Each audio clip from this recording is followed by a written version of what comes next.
The journey has been almost 17 years now. 2008, right? 2008, we started Recon, but actually the thinking or the thought process of starting a company it started in 2007. I was working at Pfizer, and Mukti Gandhi, I don't know how many people you know. Mukti Gandhi is our Chief Scientific Officer.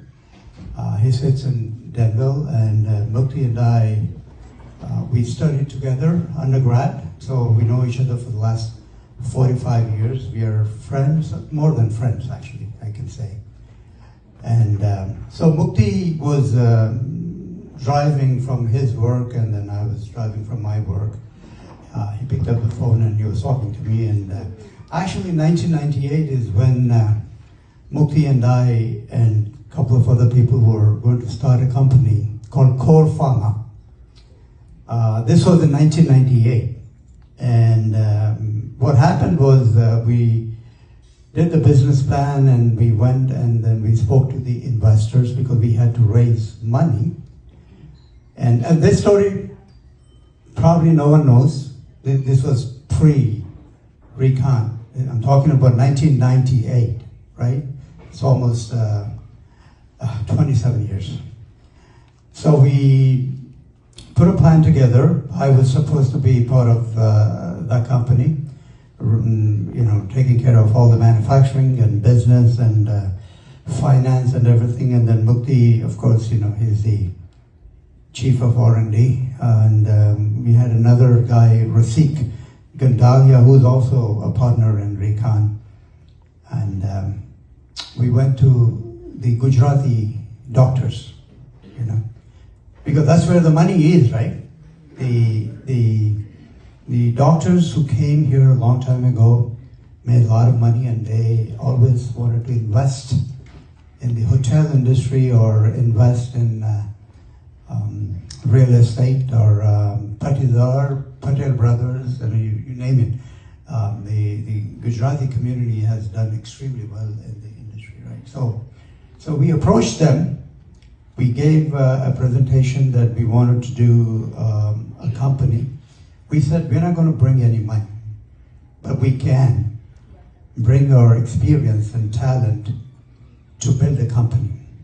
All we need is money. So who wants to invest? So they liked the plan, and three, I think, there was 2 pharmacists, and then 1 doctor came forward and they said, hey, we want to invest money. And so that was good. We said, okay, let's start the company. But what happened in my personal life at that time, 1998, is when we had our son, the baby. We had him May of 1998. And then my daughter was very small, 4 years, and my wife and myself. So if I go and join this company, then I would be spending almost 18 to 20 hours in the business, right? So I was thinking about it, and I thought it's not fair for me. So there's a good lesson learned here when it comes to business and family. Who should we choose, right? For me at that time, I thought my family was the most priority. My wife, my daughter, and my young son, right? So I told Mukti that I'm sorry, I'm not going to join you guys. You guys can go ahead and start the business, but I will go back and find a job. And then that's where I found a job in Warner Lambert. And then I started working there. And then fortunately, I landed up with a project, Lipitor. And I was working on Lipitor, and I was traveling. Then that's how, I opted not to become an entrepreneur. I opted to stay with the family. But that was the best decision I made, because I spent my time with my children, my wife. I was helping my wife. Maybe that was not the right time for starting a business, right? So I think one person who used to work with me in that time, Sangeeta, I don't know where Sangeeta is. Yeah. Sangeeta used to support me on my Lipitor trial. She was in the analytical group, and then we used to make so many so many trials, samples that would go to Sangeeta and the analytical team. They used to test. And my journey as a scientist was going in Warner Lambert, and then Pfizer came and then acquired us. I went to business school in 1998 when my son also joined. Then in 2 years, I finished my MBA. It's not easy to work in a new company, to travel around the world. And I had a responsibility of coming up with an alternate process for Lipitor. So yeah, by education, by experience, I'm a scientist, product development and process development.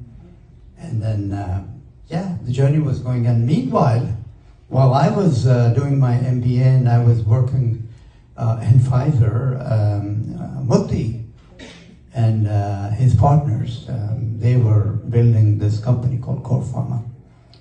They worked so hard, and believe me, they built the company.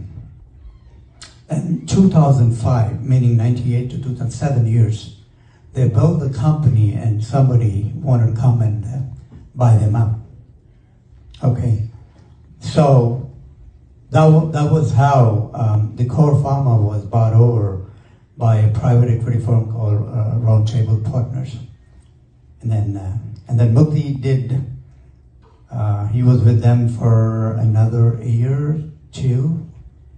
And after his time was up, and that's when he called me and he said, 1998, you and I, we want to do something, but you backed out. And for whatever reasons, now you're working at Pfizer and you're doing good, your children are growing, He said, why don't we do this again? How many people get a second chance? I don't think so, not many people. But I got the second chance. And then I was talking to Mukti while driving, let's do something. I was working Pfizer, so Pfizer was doing some product enhancements, life cycle management, enhance the products and all. And I was involved in those, and Mukti said, why don't we do something different? I've worked in the generic industry. I've developed a lot of generic products, but let's do something different, like maybe a new product. So we came up with this NDA 505B2 concept, and we said, let's work on those. And that's how we, again, back to the board, we put a business plan together. We talked to the investors. Well, of course, Mukti came forward with some investment. Rasik, who was a partner in RiconPharma, he came forward with an investment, and our friend Brahmaji came forward with it. That's how the genesis of RiconPharma started in 2008. Okay, and 2008 October 1st, 30th September I left Pfizer. 1st October we started the Recon in Denver, and then we had absolutely nothing but the Denver facility. You guys know, the people from Denver know about it, but I don't know how many of you went to Denver. Yeah, it was just a building, and then we had to create something from the scratch.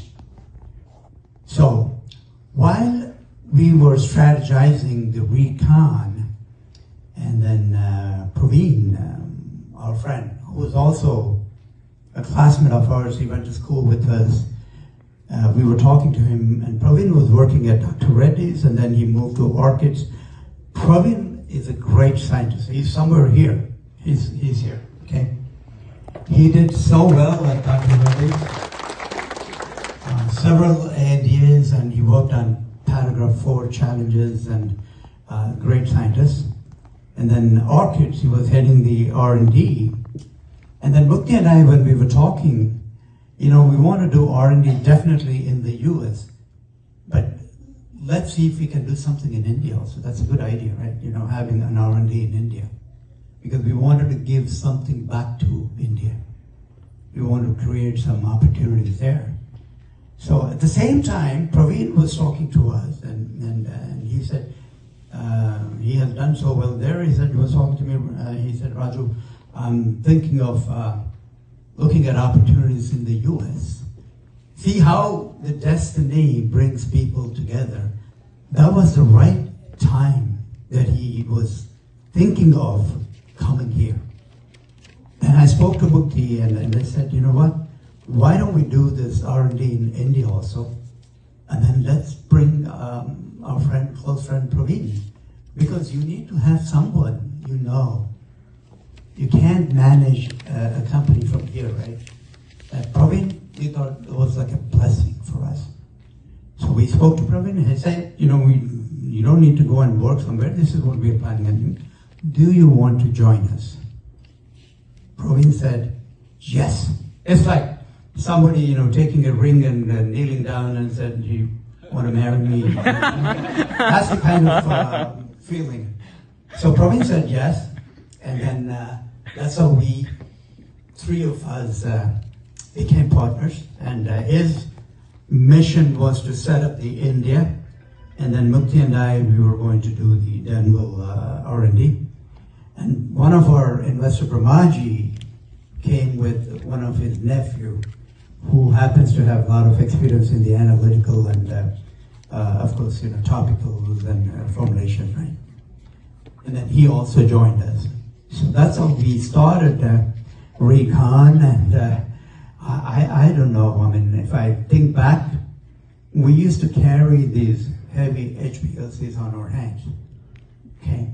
From the outside, like when they'd drop off the boxes. And then Mukti and I and Satya would set up the labs, put them on the, and take out all the trash, I would get into a garbage, it used to be a container, put everything there.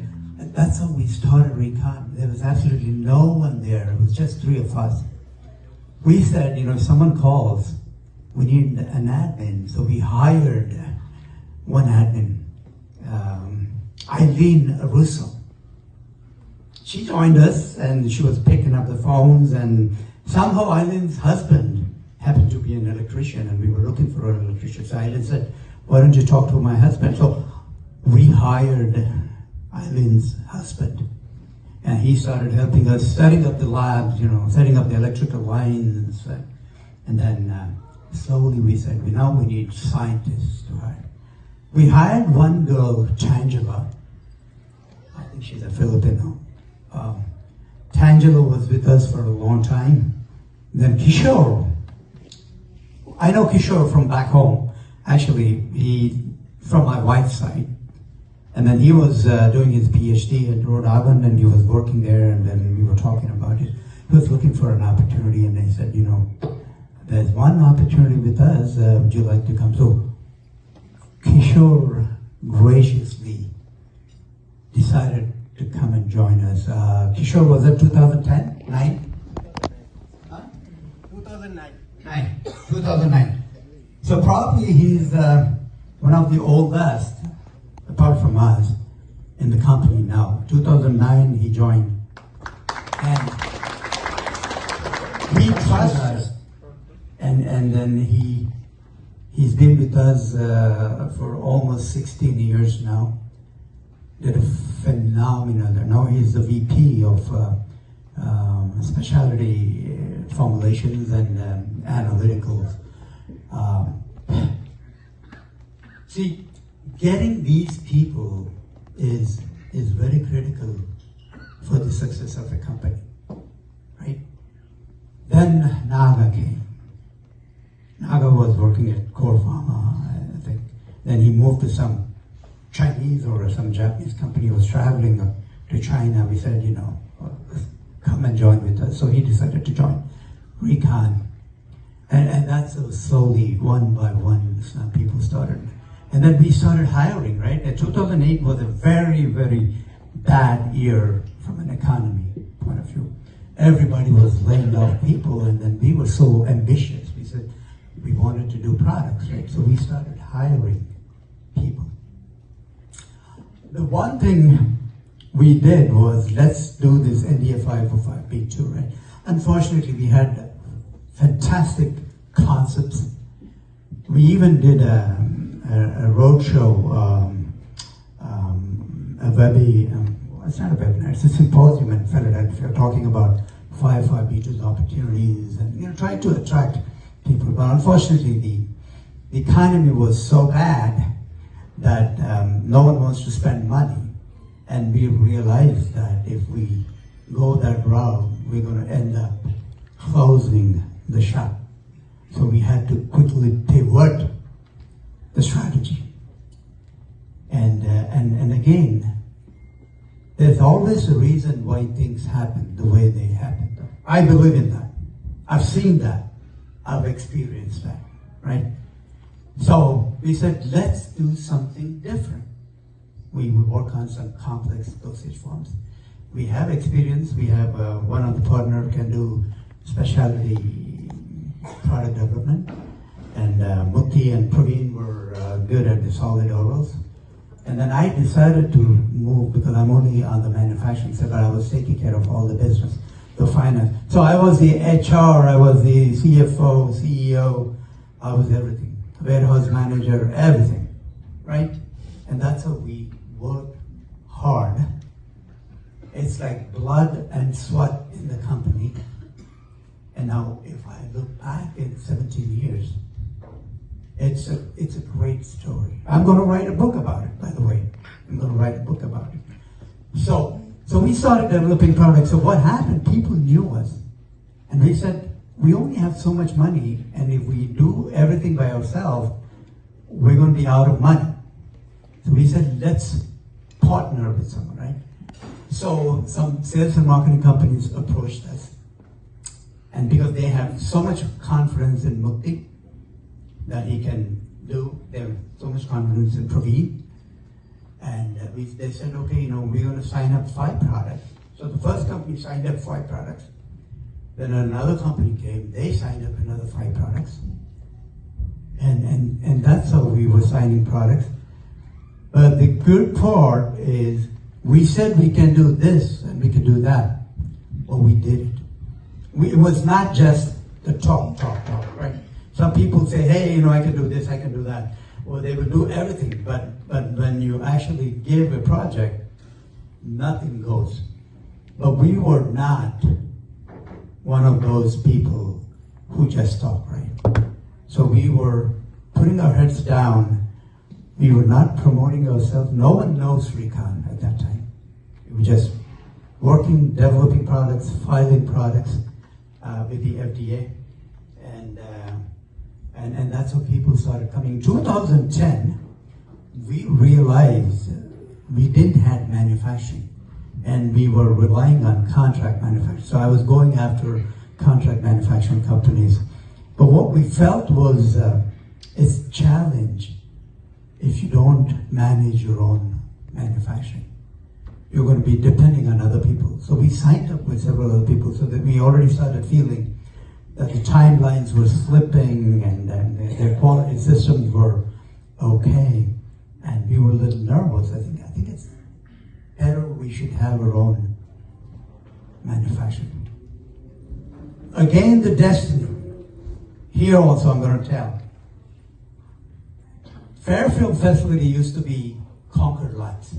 I know there are a few people here who worked in Concord Labs. Dr. Rao, he was a very tough guy, nice guy, tough businessman. He was running Concord. At one time, Concord Lab was doing extremely good. I heard there were a lot of people working there. But in 2010, he approached us. He said, Raj, I'm thinking of selling the company. But that was the time we were looking for a company, right? We quickly said, let's take this opportunity. So we came, we saw the Fairfield facility, we talked to him, and we negotiated the price. And in October 2010, we acquired the Concord Lab. Then we wanted to name the company. We didn't want to keep Concord Labs. We said, let's